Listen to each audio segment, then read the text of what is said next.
पाकिस्तान के पूर्व राष्ट्रपति परवेज़ मुशर्रफ के निधन के बाद गाज़ियाबाद में रहने वाले इंडियन आर्मी के पूर्व कर्नल टीपी त्यागी ने बताया कि परवेज़ मुशर्रफ काफ़ी सख्त व्यक्तित्व के कमांडर थे।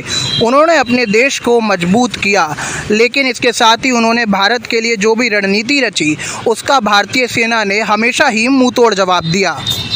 देखिए, किसी व्यक्ति के चले जाने के बाद जनरली उसकी बुराई नहीं की जाती, लेकिन उसके काम चिल्ला चिल्ला कर बोलते हैं। परवेज़ मुशर्रफ एक बहुत ही शक्तिशाली व्यक्तित्व थे, स्पोर्ट्समैन थे, एक बढ़िया मिलिट्री कमांडर थे, स्ट्रेटेजिस्ट थे। उन्होंने अपने देश के लिए बहुत कुछ किया, लेकिन उनका जो गरूर था, उनका जो घमंड था, वो तादाद से ज़्यादा था। उन्होंने हिंदुस्तान को हल्के में लिया।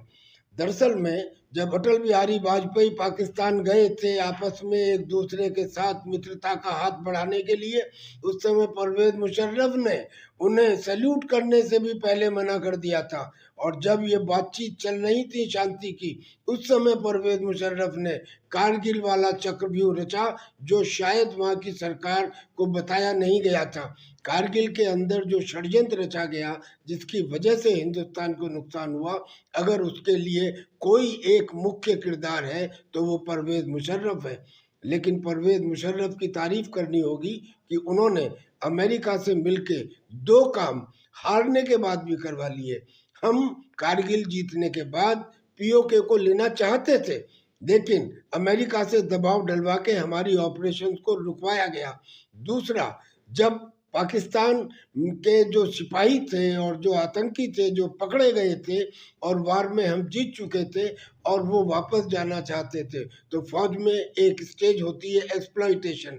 हमें उन्हें एक्सप्लॉइट करने से रोक दिया गया और फिर दोबारा अमेरिका के दबाव में उन्हें बच के निकलने का सेफ पैसेज मुशर्रफ ने उन्हें दिलवा दिया।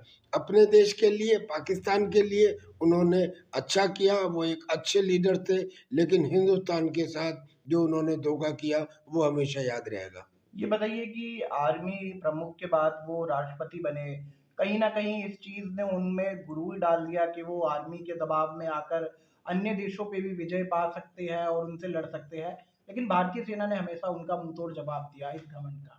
बिल्कुल आप ठीक कह रहे हैं, भारतीय सेना ने मुंहतोड़ जवाब दिया, लेकिन इस व्यक्ति ने, परवेज़ मुशर्रफ ने, जब ये राष्ट्रपति बन गया तो ये पहला ऐसा राष्ट्रपति था जिसने हवाई जहाज से ही तख्ता पलट कर दिया था।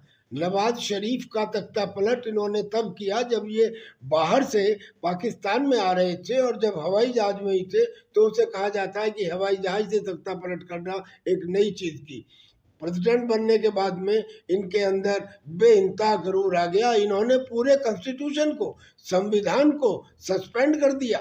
इन्होंने जो जजेस थे वहाँ के, उन जजेस को कैद कर दिया। और नतीजा ये हुआ कि जब बाद में ये इलेक्शंस हारे, इनकी पार्टी इलेक्शंस हारी, तो इनके ऊपर राजद्रोह का मुकदमा, देशद्रोह का मुकदमा चलाया गया। इन्हें फांसी की सजा हुई, हालांकि वो सजा बाद में हटा दी गई थी। और तब ये भाग के इन्होंने असाइलम लिया बाहर, और तब ये परेशान, दुखी, बीमार दुबई में थे, और उनकी ख्वाहिश थी कि कम से कम मरने से पहले मुझे पाकिस्तान बुला लिया जाए। पाकिस्तान उन्हें बुलाने की इजाज़त भी दे चुका था, लेकिन ये महरूम रह गए। इनका वही हाल हुआ जो मोहम्मद शाह जफ़र का हुआ था कि 2 गज ज़मीन भी न मिली कुएं यार में। ये वाली स्थिति इनकी हो गई। उम्र दराज मांग कर लाए थे 4 दिन, 2 आरज़ू में कट गए 2 इंतजार में। बहुत महरूम रहे ये अपने देश में वापस आने से। इनकी आत्मा को शांति मिले, हम प्रार्थना करते हैं।